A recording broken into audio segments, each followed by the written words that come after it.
But talking about taking people out and winning the Rimwar, we have a whole bunch of nuking to do. Oh, that is never going to get old. Welcome back to Rimeffect, you beautiful people. Starting this episode off, we are just doing a little bit more base work, so we are going to extend the pathing around the side of the base. We're going to make it 3 tiles thick, so if the fire kicks off, it can't come in and burn the base down because the base is made of prefab steel walls, which have a 40% flammability factor, which means they can burn down, which isn't going to be great. But what I have been thinking is, have we got it researched? Because if we've got hydroponics researched... No, we don't. Okay, that's something that we can research. Because in the factory tabs, we have the auto sower and the auto harvester. So I'm thinking, if we want to be a little bit sneaky or lazy, all we need to do, put down a load of the hydroponics, then we get the harvester so they can go and harvest them, and then the sower so it can re-sow the crops. Keep that in a confined space, put some transparent roofing on, and bing bang bosh, we are going to have a whole bunch of harvests that aren't going to take our guys to do, and then we also have all the hauler bots, and all those hauler bots are going to be able to haul it for us. But to start the episode off, GNU does want to go and check out the craters to see what has happened to those bases. So, yep, you do you, mate, and away we go. And so this is where the nuke landed. Okay, we can't actually go there. Selected destination is invalid, so we can't go there. Fine, not a problem. Okay, looks like GNU, you're not going to be able to go and look at all the radioactive craters. But at least we know that you can't go there now, so that area is out of bounds. Saying about out of bounds, we should go and make some more. So we got some more missile launchers on the go, and they are nearly ready to fire. All we need to do is select a target and then we set them off. We have the Prothean bench, which just produces the craziest amount of resources, which is wicked for us. Thermos freighter is ready, so what the plan would be with the thermos freighter is we get the missiles set, load them into the thermos freighter with a bunch of guys. We then go and deploy. I think we'll finish the heart manglers off in this part of the map, so we'll say land round here, then we should be able to hit everything, and that's all the heart manglers wiped out in one go. And then we go a little bit later, then we can land up here, nuke all of them, or if we land in the middle, should be able to nuke everything, and that'll be the heart manglers wiped out. And right now they're our biggest threat. We're staying on top of the mechanoids, which is our second biggest threat. Was the biggest threat, but since as they've been largely dealt with, we don't need to worry too much. We're going to stay around in the base for a little bit because we had a whole bunch of raids and things going on in the last episode, so we're going to clear as much of the map as we can. Once the map is largely cleared, we'll then go off and start nuking and attacking some more enemies. Seeing as we have the resources and Toad has a bite scar on the torso, we're going to install the exoskeleton suit. Will this take the scar away? Probably not, but it's going to be worth a punt. And seeing as they don't have a bionic spine, we'll give them advanced bionic spine. The Archotech arms we're going to hold off on at the moment because if everything goes right, we should be able to build a whole bunch more. So they only take 20 Promethean fragments. And each mechanoid drops between like 2 and 3 Promethean fragments. Well, Prothean. We are going to be able to just kick out all of the Archotech arms and legs, which is going to be amazing. Just had the raid from the Dynasty of Roller come in, which are basically like medieval peasants. Threat scaling is still on 500%, but there's only 71 of them. And where are we now? What day? Like, we're day 284. Like, there should literally be hundreds of them coming in. Don't get me wrong, we're still outnumbered, like, what? 10 to 1, sort of. Probably more like 9 or 8. But yeah, they should be insanely powerful. But for some reason, we aren't getting a lot of people coming in to attack us. The mechanoids were going nuts, that is for sure. But against these guys, well, they're kind of wasting their time. They're just coming in and they're going to die. I mean, yeah, we can just outrange them, we can shoot them, we can take them down super easy. Yeah, so expecting, like, when I saw it, like, we got the 12-hour warning, I was like, oh, wow, there's, like, literally going to be hundreds of them. And those hundreds are going to be, like, compressed down into 80. And they're just going to be super fast, super powerful, absolutely lethal. And yeah, we basically just got these guys that are walking at us prepared to die. And talking about being prepared to die, let's put down a combat drone and then an incinerate. Hindsight, probably shouldn't have dropped the incinerate on the water. I can see how that might not work too well. Kendra's now here, so where do they want to start bulking up? They're going there. Another annihilation field. And let's just make an impenetrable wall of bionics. Absolutely lethal. That power is so broken. I could understand if I had a long cooldown. Like that would make sense to me, but the fact that you can literally just spam out. Beautiful. Absolutely beautiful. Yeah, and they're done. Okay. So that must have just been off Rimworld that they attacked us, and that's why they attacked so small.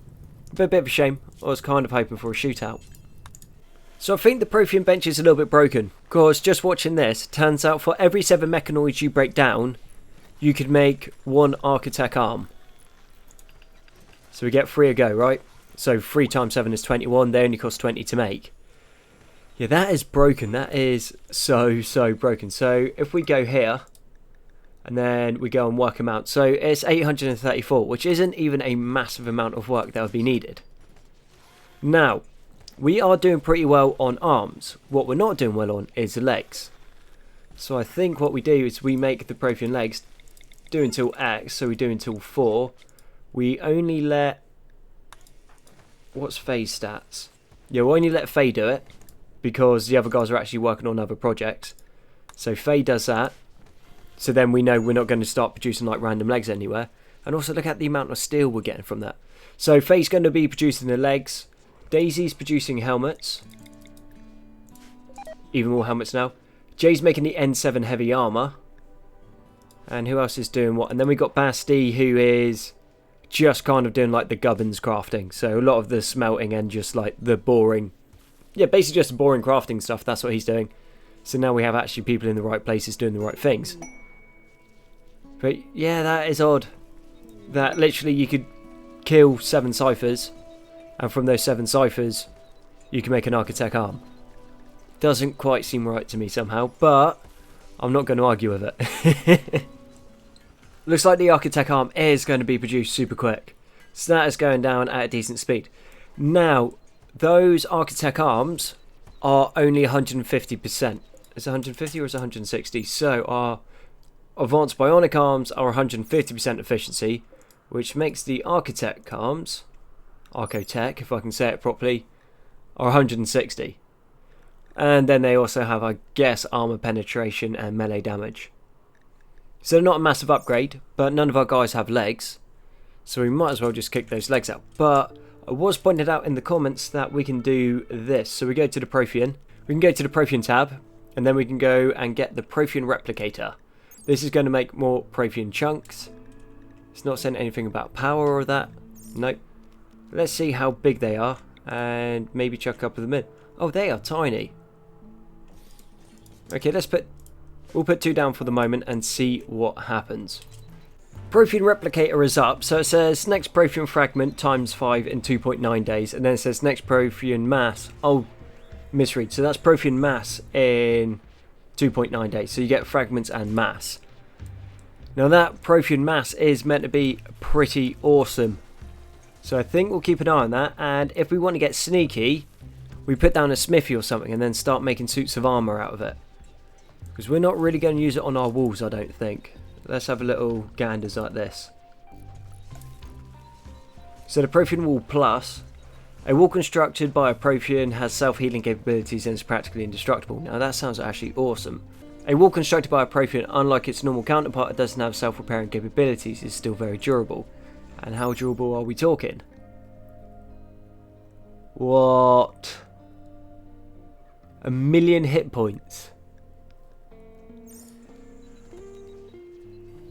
Yeah, no. Not playing with that. That's not okay. That is so broken.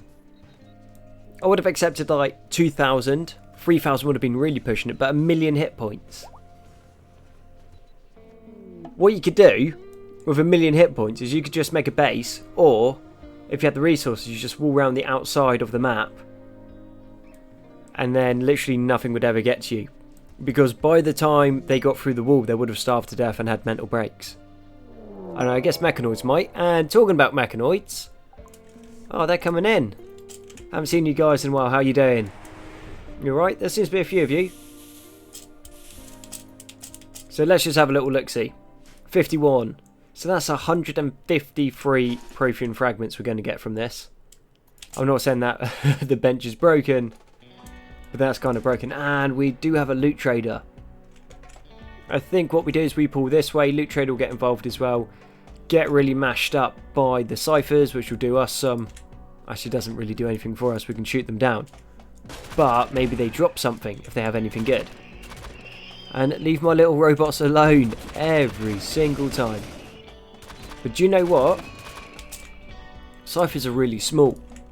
And small things have a habit of bunching up. So, 1, 2... Come on, just keep them going. Ah, they are just so awesomely powerful. Just taking them out, absolutely devastating against them. Look at their health drop. Toad is... No, he's still got his scar. Okay, and then he got tagged in leg, that's why he's moving a little bit slower. Cool. So we do need either 2 healer mech serums or 2 Polaris restorers so that we can sort the scars out. Because Toad's got one on... No, Oya's got one on his brain, which isn't a great thing for your scientist. And then he's got one on his torso, which obviously isn't something that we want. And we've expanded the walls. The walls? I guess we expanded the walls out. So these rooms here are a little bit bigger. Just because it kind of made sense to extend out by 1. And then we'll do the same here as well. So this will come up. So then we're going to have a bigger lab. With the bigger fabrication center, we're going to be able to put down a second fabrication bench. And hopefully stay on top of the advanced components. Because our armor is super expensive. So this is, what, 10 a piece. Then the helmets are, I think, are like 3 a piece as well. Yeah, so just in one suit of armor, that's 13 advanced components. Let alone all of our nukes and everything else that we're building. Standard strike team, let's go out and hunt a cruiser. We're running low on advanced components. Plastil is holding okay, but it won't be for very much longer. So we might as well go and get it whilst the going's good. Looking like a small ship this time, but I think if we attack up this side, shoot through their cargo hold, and then we can just detonate that reactor pretty early on.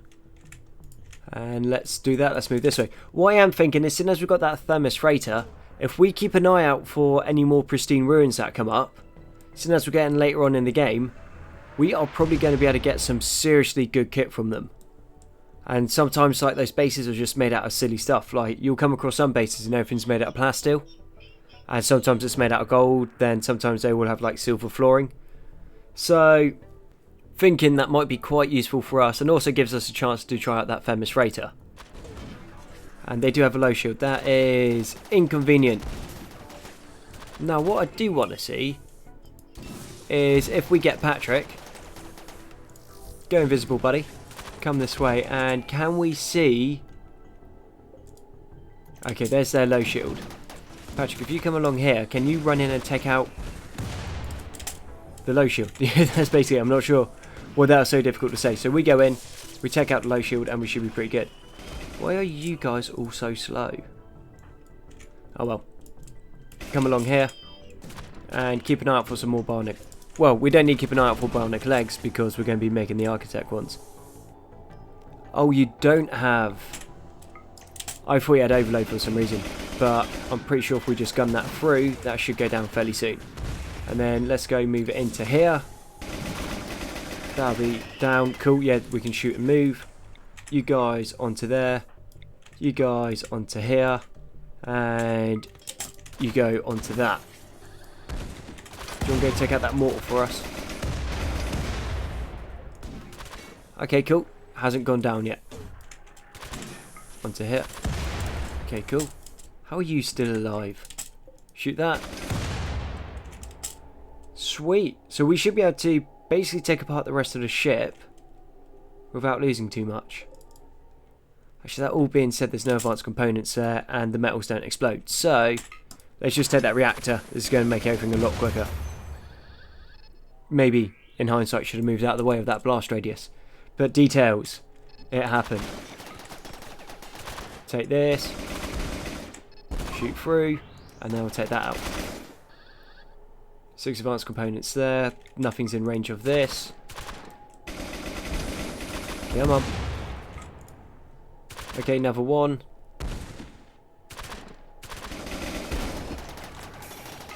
Okay, another turret in here. They're all hiding. Move down. And we got a shot. Come on. Take this. I think that drops. That dropped 4. That's very nice. Nothing's in range of that other than some components that we're not too fussed about, and then another one. So we haven't taken out the big reactor yet, but that's 12 advanced components right here, which is awesome. And all we need to do is just put down a stockpile zone and then a dumping stockpile zone, and we just get Patrick to fly the Kodiak over, land in the middle, and then we load up. Unfortunately, you can't pick it up for some reason, so we can't reinstall it. But cool, that's pretty much done. 40 components, 14 advanced components, 5 mechanoid components, some dog leather, elephant leather, a decent amount of steel, uranium and plasteel. Happy with that, but what we do want to take is those lancers with us. It looks like all the pikeman corpses got wiped out, that's fine. Oh, and 80 gold. Load and go. It would appear that we can actually still hit quite a lot of the Heart Mangler's bases. We can't get anything too much in this area, but our nukes will reach up to their top bases along here. So we can proper start driving them back. So there's one nuke there, and then let's take another nuke and put it onto this one. And how much? Okay, we need to wait on chem fuel. I was really hoping that they just opened and they fired, but yeah, just chem fuel now. And then nukes away. Also found out why we can't build any silos in this area is it turns out the Kodiak template is still there. I can try to delete it, it won't work. Clicking it doesn't work. If I press escape, obviously we just go back. So yeah, that's a little bit annoying. Do want to do something about that. So if anyone knows how to deal with that, that would be great. Alright, we got another victory notice. So news has spread far and wide of your victory over the vile omelettes. That has brought peace to the Rim.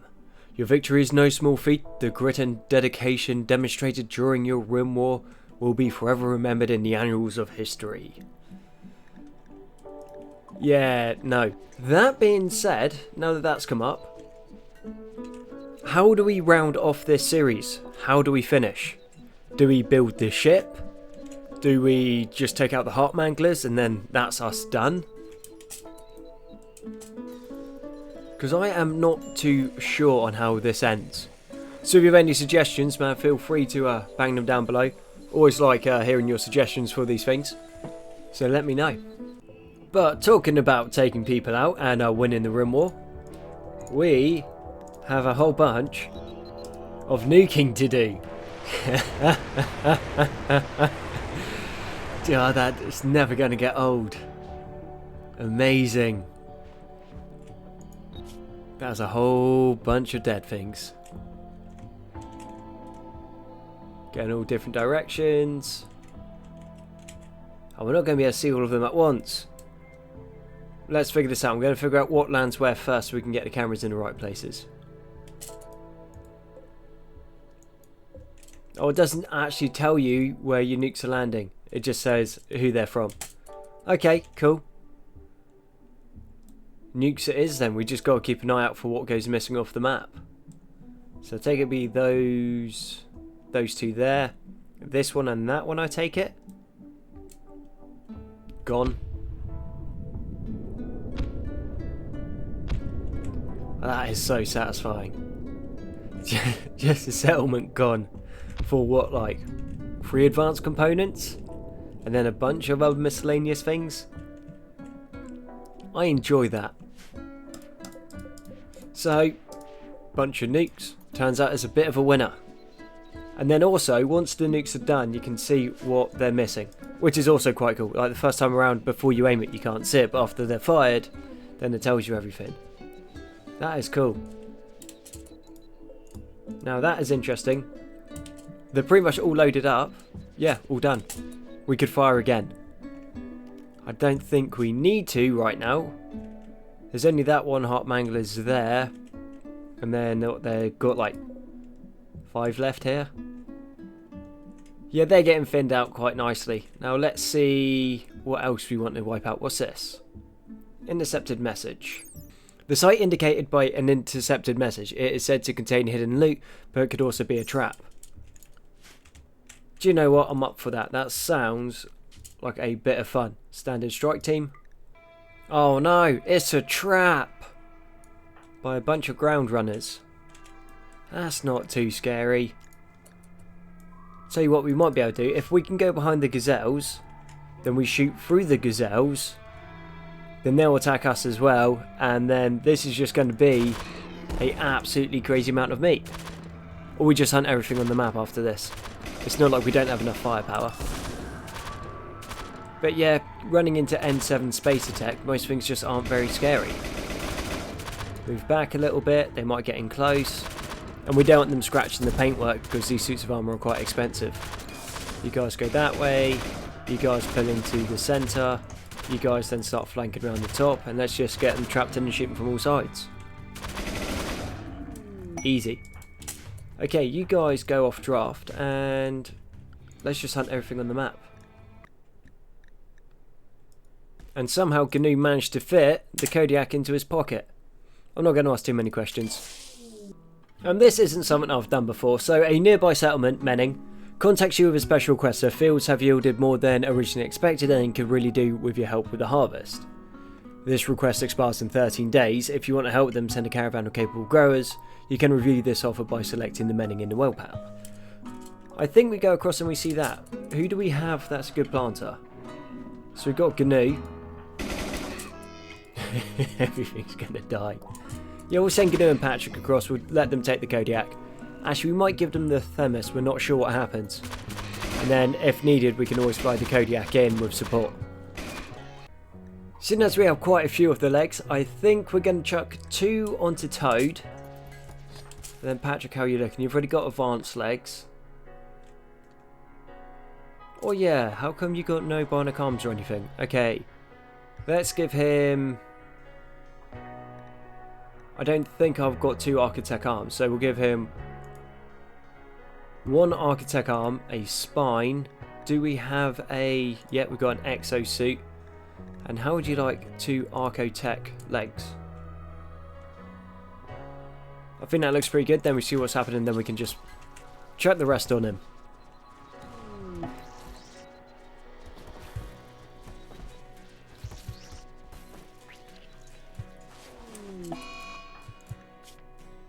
Surgery failed on Toad. You failed on an Archotech leg. That is annoying, and then you chopped his leg off in the meantime. I mean, that is a massive fail. You expect to wake up with like 2 of like the greatest limbs possible, and then you wake up and you got 1 limb and your leg's missing. That would suck so bad. So not only did Toad get their leg chopped off by accident, they also got an infection from it, which isn't great. And I might have clicked Advanced Bionic Leg instead of Archotech Leg. So we're going to put the Archotech Leg on. That should make them actually awesome. Once they're healed up from this, actually in the meantime what we can do, just because that is a lot of money invested into them, if we can find it, we're going to give them some antibiotics. Managed just about to scrape enough money together to get the Polaris Restorers. So we got 2 of them and they were just shy of 5,000 each. Super expensive, but will cure his brain. So now we've got Oya back at 100%. He does need an extra arm though, so that's his right shoulder. Do we have a Archotech arm? We've got an advanced bionic one, so let's chuck that onto the left shoulder in the meantime. There's not much in it. And then when Toad's back up, we can go and solve this. But the other thing that we did pick up is we picked up the antibiotics. So let's get Kendra over to prioritise tending to Toad, because we don't want Toad to die, because that would be a little bit of a shame, because we have spent a lot of money on upgrading her. I think what we should do is try out this Prothean Nourisher. A Prothean device seems to assist in cooking. It also generates strange yet tasty and nutritious, quote, food on regular intervals. Put one of those down. We don't have enough fragments. We've only got 39 Promethean fragments, and then we've also got 40 Promethean mass. But we are long overdue a mechanoid raid, or any raid for that fact, because this episode's been super quiet. Like, really quiet. Oh, we had some ciphers come in, they got gunned down. Had some tribals come in, they got gunned down. We attacked a ship. And we got no more pristine ruins showing up, unfortunately. Which is a shame. But then again, the last people that really attacked us properly got nuked. I guess that's why they're called deterrents, maybe? I don't think the game thinks like that. But anyway, with that, I think that's a good place to wrap up the episode. So thank you very much for watching. I've been Conzi. You know what you need to do for the algorithm. I look forward to catching you on the next one.